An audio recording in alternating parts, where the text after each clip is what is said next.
Hey, how you doing? This one's gonna be a little bit interesting. It's a reaction video, but it's a reaction video to a reaction video to a reaction video to a live reaction video.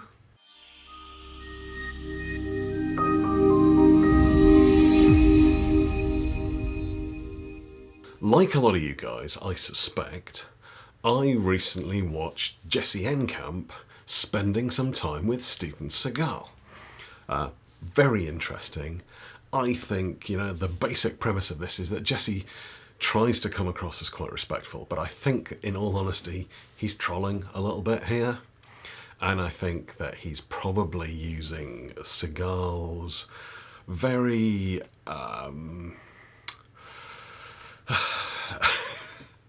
very polar kind of reputation. People either love him or hate him to generate some engagement, whether that's positive or negative. YouTube doesn't really care.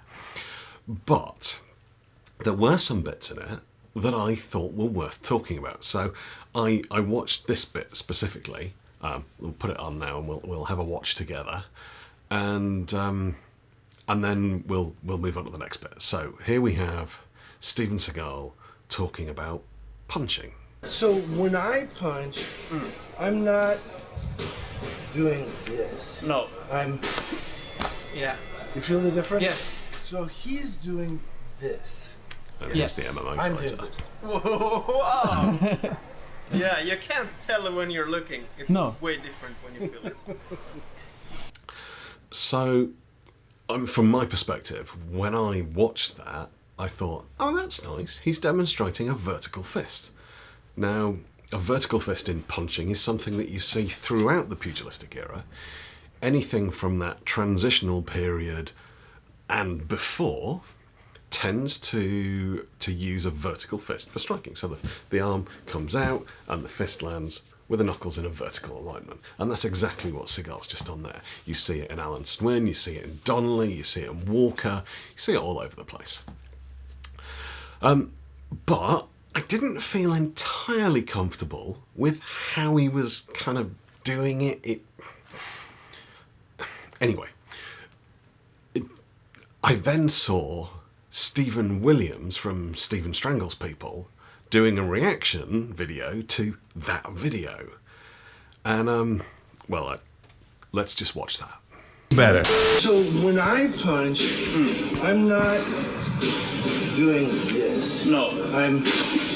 Yeah. You feel the difference? Yes. So he's doing It's a vertical punch, this. vertical fist. Yes. I'm doing this. Vertical punches are really good, specifically if you have big gloves on, because it's a great way to split the gloves, shrinking down the size of your fist. But you don't get as much snap on those punches, and that's the truth. There's a reason why you learn to switch and rotate your wrist over when you punch. And right at the end of the shot, you want to twist. And that's going to give you that dynamic snap on your punch that jars the brain. So of course, vertical fists have their place, but to say that they're more powerful than a rotational punch, nobody in their right mind that's worth their salt would ever agree with that.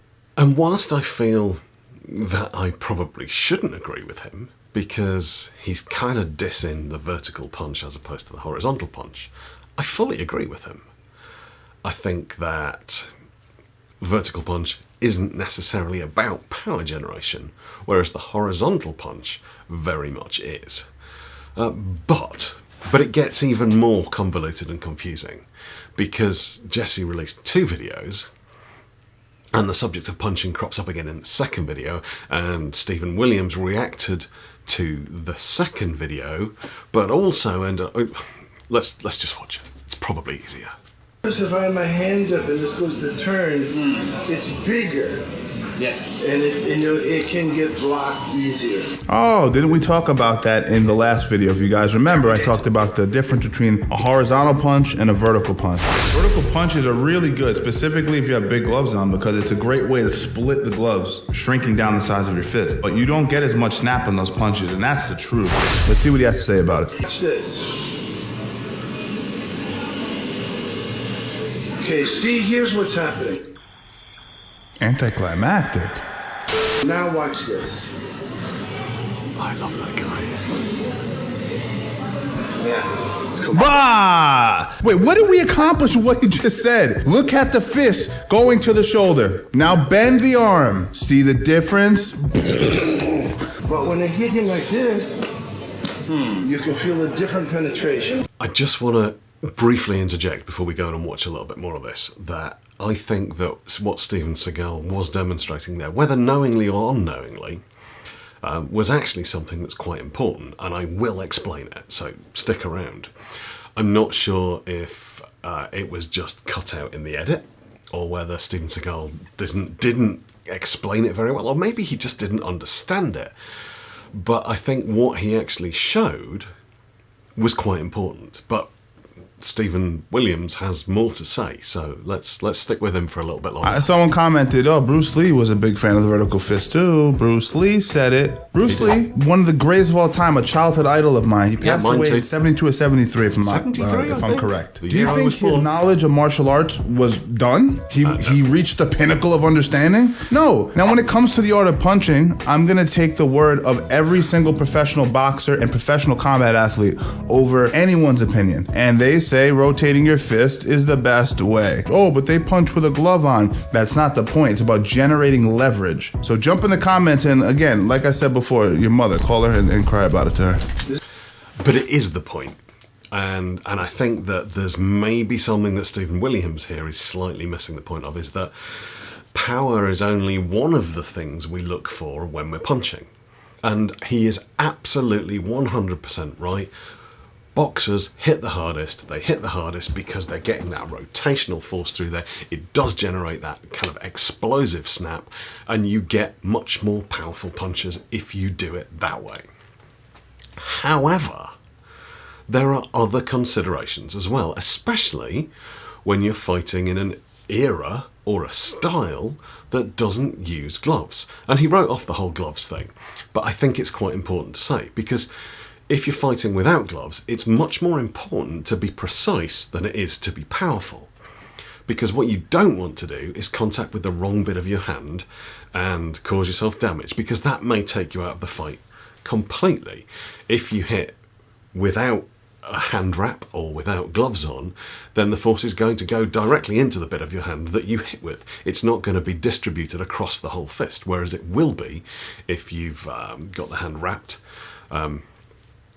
If you're really interested, check out Augustus Sarmiento's work on fracture bracing for how compressing the soft tissues can hold the bones in perfect alignment.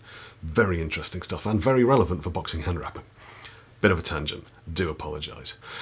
But the point is that when this hand comes in and rotates round at the last minute, there's a margin of error in the bit that's going to contact. We know that we're aiming to contact with these two knuckles with a horizontal fist. That's just the way it is. If your fist is horizontal, these two form an anatomically strong structure back to your shoulder. If you're punching with a vertical fist, you're looking at the lower knuckles.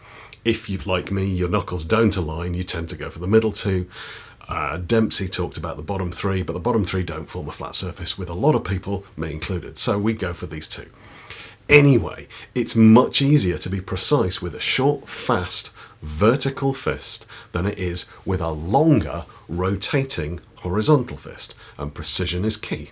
But there's another thing, and I promised I'd come back to this, so here it is. The bit that Steven Seagal, I think, was trying to demonstrate is about the plane in which the arm flexes and extends. And I'm talking specifically about the elbow here. That with a horizontal punch, the plane of flexion is also horizontal. When the fist is rotated round, the plane of flexion is vertical. And this is very relevant when grappling. The last thing you want when you're grappling is anything that involves your elbows drifting out. As soon as your elbow comes away from your body, you're much more likely to let somebody in. And if somebody comes to a grappling distance with you in the pugilistic area, so in the London Prize Ring, the Broughton's Rules era, and the early era where there were no accepted rules, you were simply going to get thrown. And we know that fights were much more likely to be stopped after a good throw than after a good punch. So avoiding being thrown was very important. So if you throw your punches with a vertical fist, your elbow doesn't ever drift out because it can't. It's in this vertical plane. I think the point about Bruce Lee was very interesting because Bruce Lee did study early boxing. Whether he got as far back as we'd like to talk about, I don't know. But I fully believe that he was completely on board with some of those early writers that were talking about this vertical fist. Anyway, I'll stop ranting now. I hope this has been of some interest to you, but I'm really interested in your opinion. What do you think? Are you a striker? Do you train? And if so, are you a vertical or a horizontal fist kind of person?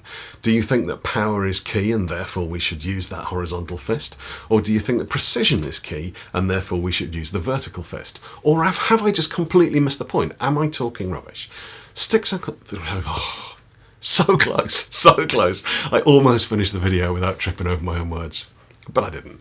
Stick something in the comments. I'd love to hear your opinion. And yeah, if you know Jesse or Steven, do share this video with them because I'd be really interested in their response to my thoughts. And yeah, I'll see you soon. Fight team!